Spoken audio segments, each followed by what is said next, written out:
Алекс Паркър, но тук по-важното име е Михаела Маринова, която ме изненада тази сутрин. Добре дошла.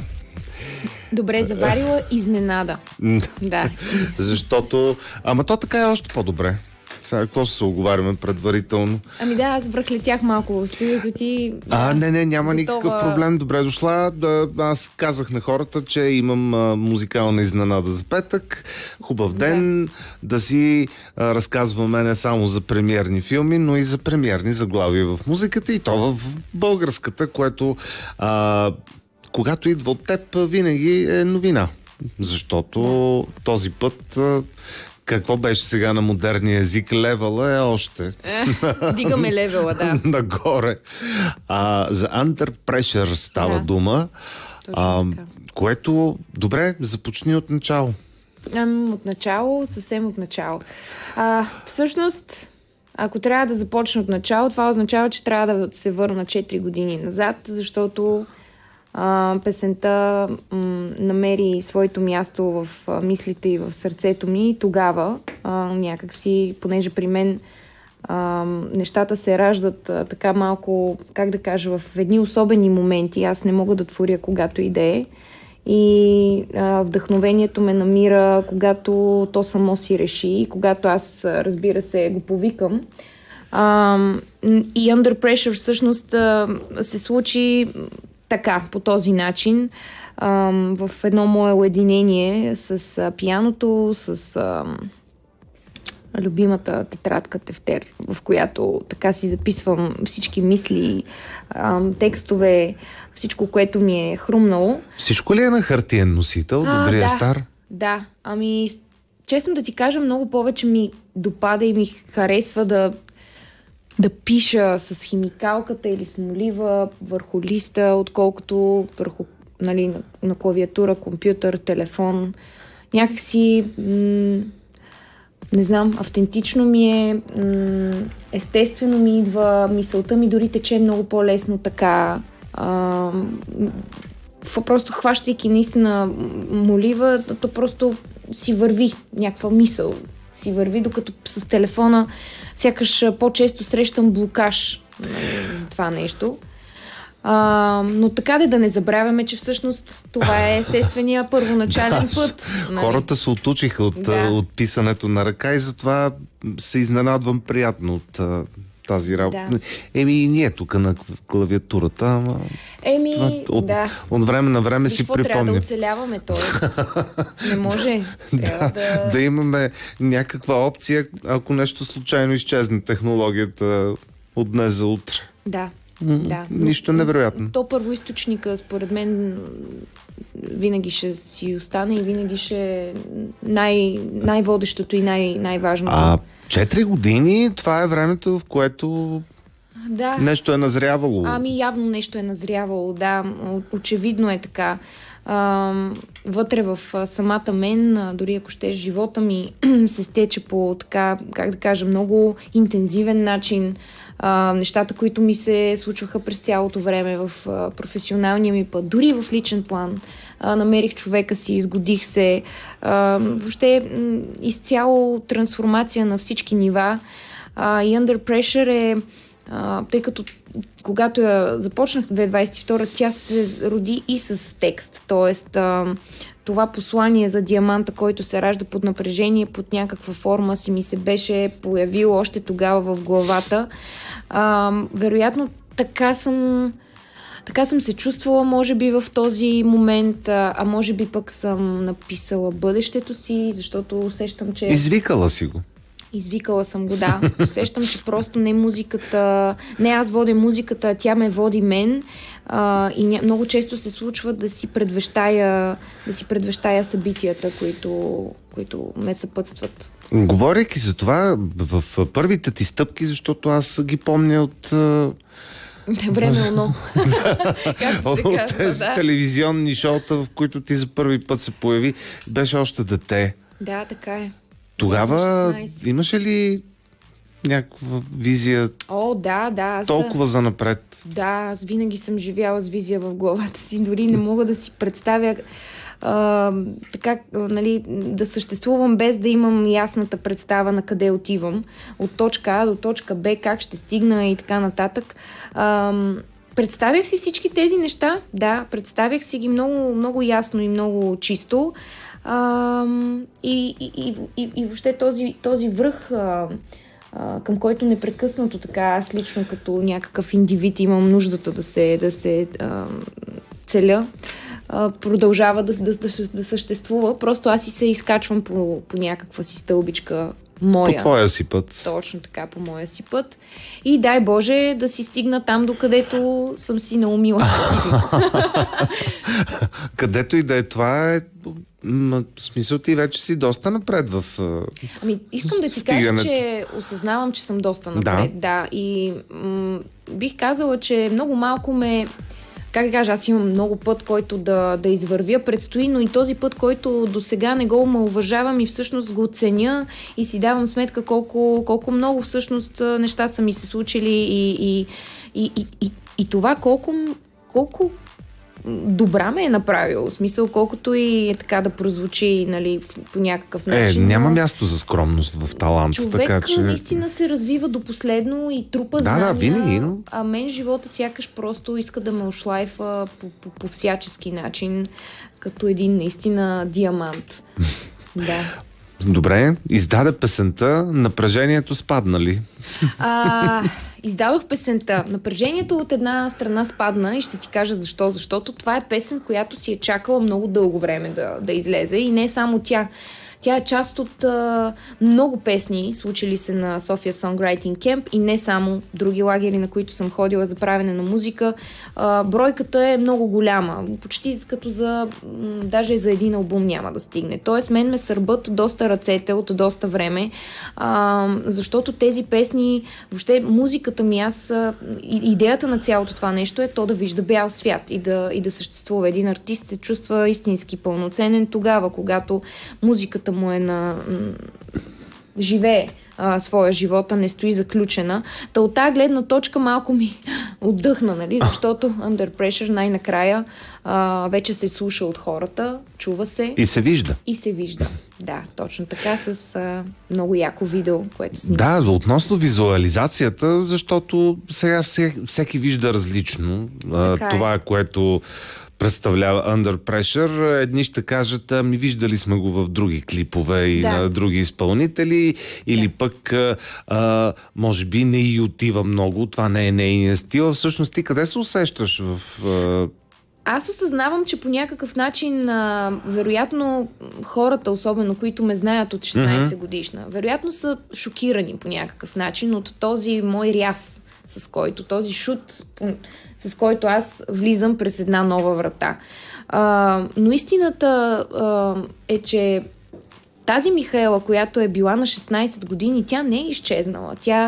Тя продължава да съществува. Всъщност ядрото ми е изключително цяло и безкрайно запазено, благодарение на родителите ми, нали, които просто по такъв начин съществуват в живота ми, че не ми позволяват нито за миг да забравя коя съм, откъде съм тръгнала, какви са моите ценности, ценностна система, възприятие за света и така нататък. Тоест, че това Мише тогава, то си го отглеждам тук вътре, но просто това Мише именно заради този път и всичките тези години, то просто си набира скорост, озрява, пораства, от дете се превръща в жена. Въобще това са едни много големи трансформации, които вероятно хората може би ги шокира по някакъв начин, тъй като са свикнали с онзи мой малък образ, но се надявам да свикнат бързо и с този, защото от тук нататък ще бъде така. А това ли е всъщност нещото, което най-вероятно те е държало под напрежение и тук излетя капака на тенджерата? Вероятно да. Има един вакуум в живота на човек. Той не се случва само веднъж. Той се случва, имам чувство, няколко пъти. Точно в такива моменти, в които си на предела и на границата на нещо друго. на някакъв друг етап в живота ти. И имаше едни такива, не знам колко на брой, 2 или 3 години, в които аз се чувствах малко като в един такъв вакуум, в който усещах, че това зверчето новото и въобще то не е новото, това е друг, това е пак съм аз, просто, нали, по-развита, по-смела, по-дръзка. То се опитва да напира, обаче другото все още наивитета, детското, то също си съществува и се получава един такъв лек конфликт. На къде сега? Кое да е в крайна сметка? И при мен просто надделя моята зрялост. Тя просто надделя. Да, никой не може да стои на едно място. Да. Това е нормално. Съобразяваме се с времевия слот, в който се намира живота на всеки един човек. Това е естественият ход, всъщност, и процес. А Under Pressure е част от нещо по-голямо и цяло или просто е... Under Pressure е заявка за това, което предстои. Не е част от нищо. Все още. Не е албумен сингъл. Все още, да. Не е албумен сингъл, но предстои да всъщност той е, както ти казах, знака за това, което предстои, защото предстои да се случи EP, което ще е на български. Няма да е на английски, ще бъде на български и всъщност ще продължи естествено звученето на Under Pressure, характера, поведението, заявката, всичко това нещо ще си проличи в това EP. Добре, годината започна очевидно добре. Да. За теб. Абсолютно. Първият момент, в който хората, които все пак искат да те видят, защото тя музиката живее по медиите по един начин, по различен е на сцена. Да, абсолютно. Затова нещо може да кажеш за някоя твоя следваща изява, която е, може би, най-скоро времево. Аз се гмурнах в едно друго различно амплуа от мен и това е театър, мюзикъл, роля в много голямо заглавие кабаре в музикалния театър. Играе главната роля Лайза Минели, в случая Сали Боулс. Лайза Минели, всички знаем колко е голяма и колко сложен образ е всъщност тя. За мен това беше поредното голямо предизвикателство, нещо, в което исках да се предизвикам и нещо, което си чаках от много дълго време да ми се случи, защото това да бъда актриса всъщност е едно от другите ми умения и другите ми стремежи и желания. И въобще тази мултифункционалност, с която съм си се представила още дори от дете. И съм супер щастлива, че сега имам възможността, дори предстои 29 март, да изиграя поредното си представление в музикалния театър в Кабаре. Така че който иска да ме види по този различен начин, да види дали съм добра актриса в крайна сметка, може да заповяда и да се забавлява, защото Кабаре и режисурата на Валентин Ганев е наистина замисляща се. Както те забавлява, така и много те замисля, защото знаеш, че зад смеха се крият и много, много истини. Това е едното. Другото, в което се гмурнах много така рязко отново, беше ролята ми на ментор, вокален педагог в шоуто "Като две капки вода". Отново нещо, което съм си чакала отново да ми се случи, защото това е вокалната педагогика, е част от живота ми от 6 години, занимавам се с това. Имам си своя школа, свои ученици и просто благодарение на екипа и тяхното доверие, вече това е и видимо за хората. От сцената до стола на ментора. Така се разви там. Да, нещо такова се случи, защото аз в шоуто съм участвала 2 пъти. Един път съм го печелила, дори бях на 19, когато го спечелих. Всъщност опита, който ми е дал това шоу и не само това шоу, всички тези формати, в които съм участвала, това наистина много ми е дало и ролята ми на ментор всъщност не е присъща в момента, защото се усещам, че имам какво да дам както от таланта си, така и от опита си. Понеже с други певици се случи, актьорството ги отвлече от музиката.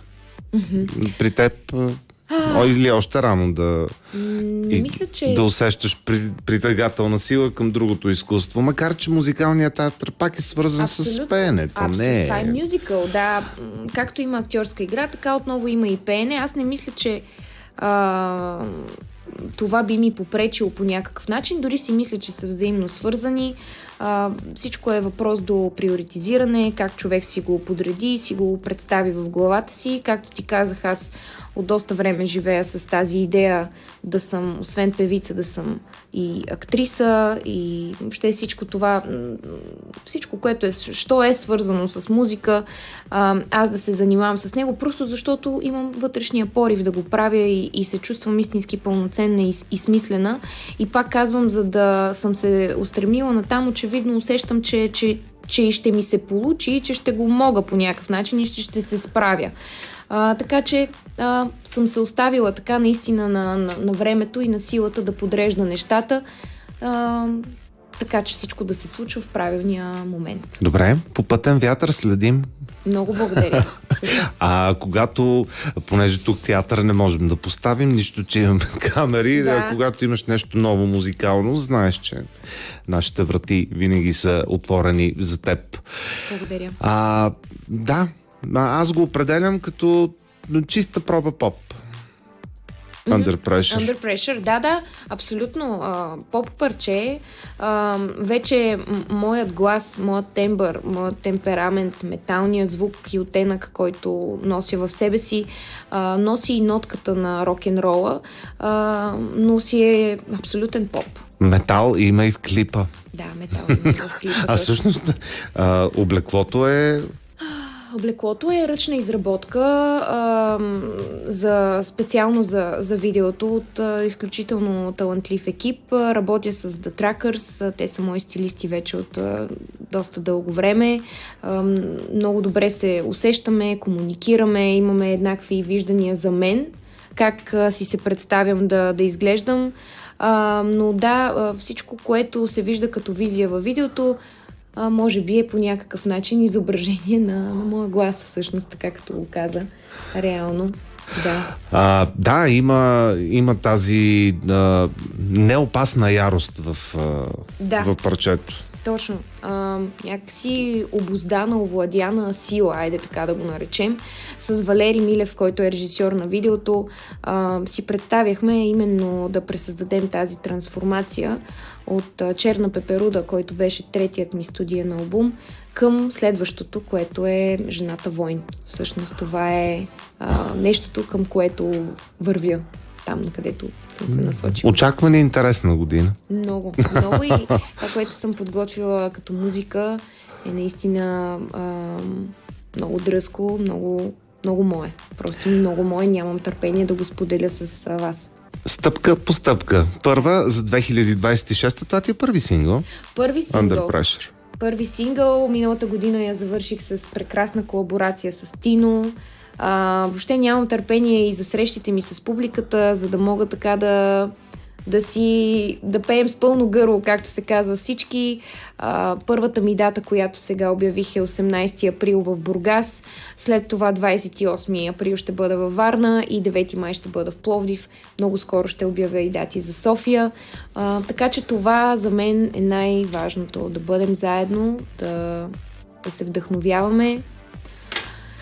И да. И напрежение да съществува само в имената на песните. Разбира се.